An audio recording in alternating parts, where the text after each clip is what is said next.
এটা একটা নতুন ধরনের রেসিপি, অনেকে যে যেরকম পারে করে। এটা টক দই আছে, কাঁচা লঙ্কা আছে, আর হচ্ছে বিট লবণ, আর একটুখানি আদা গ্রেট করে দিয়েছি। এবার একটু বেসন নিলাম, বেসনটা হালকাভাবে তাওয়াতে একটুখানি নেড়ে নিচ্ছি, খুব হালকা আছে, হালকাভাবে, বেশিক্ষণ না, কিছুক্ষণ একটু নেড়ে নিতে হবে। এবার কড়াইয়ে তেলের মধ্যে দুটো শুকনো লঙ্কা, একটু গোটা গোটা হিং দিয়েছি, আর সাদা সর্ষে দিয়েছি। কারি পাতা দিলে কারি পাতা দিতে পারেন, আমার কাছে কারি পাতা এখন নেই তাই দিলাম না।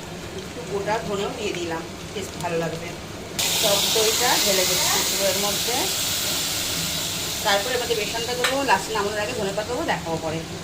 টক দইটা ফুটে উঠলে তারপরে বেসনটা দিয়ে দেবো, তারপরে পরিমাণ মতো জল দিয়ে দেবো। যদি পাতলা করতে চান বেশি, একটু পাতলা করলেই ভালো হবে, কারণ এটা ঘন হয়ে যাবে, নাহলে পরে জল অ্যাড করতে হবে।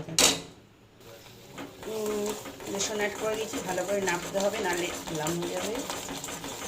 গ্যাসটা কমিয়ে দিয়ে এইবার পরিমাণ মতো জল দিতে হবে। নামানোর আগে এর মধ্যে ধনে পাতা দিতে হবে। কারি পাতা নেই আমার কাছে এখন, এই মুহূর্তে কারি পাতা দিলে টেস্টটা আরও ভালো হতো। Ready to serve. একটু সর্ষের তেল দিলাম কাঁচা, আরও টেস্টের জন্য।